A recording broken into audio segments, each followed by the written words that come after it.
ఏలూరు జిల్లా జంగారెడ్డిగూడెం పట్టణ ఎన్డీఏ నాయకులు సహకారంతో భారీ వర్షాలకు తీవ్రంగా దెబ్బతిన్న జంగారెడ్డిగూడెం పట్టణంలో పలు రోడ్లకు మరమ్మతులు చేపట్టినట్లు చింతలపూడి ఎమ్మెల్యే రోషన్ తెలిపారు.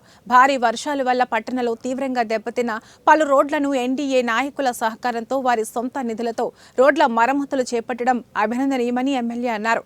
భారీ వర్షాల వల్ల నియోజకవర్గంలోని రోడ్లు కూడా తీవ్రంగా దెబ్బతిన్నాయని ప్రభుత్వం దృష్టికి తీసుకువెళ్లి వాటిని కూడా త్వరలోనే రిపేర్ చేయడానికి ప్రయత్నిస్తానని ఎమ్మెల్యే రోషన్ అన్నారు.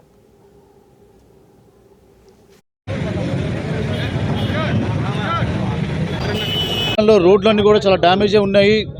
వాటిని దృష్టిలో పెట్టుకొని ఈ రోజున జంగారెడ్డిగూడెంలో తెలుగుదేశం, జనసేన, బీజేపీ పార్టీ నాయకులు, కార్యకర్తలు స్వచ్ఛందంగా వారి డబ్బుతోటి మరి లారీల్లో వెట్ మిక్స్ తెప్పించి ఎక్కడైతే ప్యాచ్ వర్క్స్ ఉన్నాయో, గోతులు ఉన్నాయో వాటిని ఇక్కడ పూరించడం జరుగుతూ ఉంది.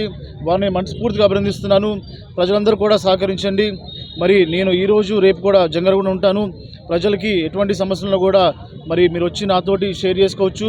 అలాగే ఈరోజు రేపు అన్ని డిపార్ట్మెంట్స్ రివ్యూ ఉంటుంది కాబట్టి అందరికీ కూడా సహకరించండి.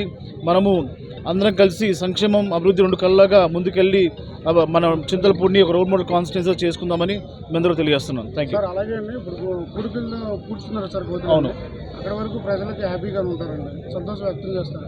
కానీ మెయిన్ సమస్య ఏంటంటే అండి, ఈ రోడ్డు నుంచి అసరపేట రోడ్డు వరకు కూడా ఆవుల రోడ్డు మీద వదిలేస్తున్నారు సార్. మెయిన్ చాలా అవుతున్నాయి. రీసెంట్గా కూడా ఒక డ్రైనేజ్లో ఒక ఆవు పడిపోతే పాల శాఖానికి ఇరిగిపోతే పశుశాఖ వాళ్ళు వచ్చి దాన్ని క్లీన్ చేసి పంపించారు సార్. మేము ఎన్నిసార్లు అంటే మేము కాదు, ప్రజలు చాలామంది కమిషనర్కి ఎన్నిసార్లు చెప్పినా పట్టించుకోండి. దీని మీద మీరు ఏమైనా ప్రత్యేక దృష్టి పెడతారా? ఈరోజు యాక్చువల్గా మున్సిపల్ ఆఫీస్లో చాలా డీటెయిల్ మీటింగ్ ఉంది. ప్రతి అంశంపై మేము డిస్కస్ చేస్తాము. మరి మా దృష్టికి వచ్చిన సమస్యలపై వివరణ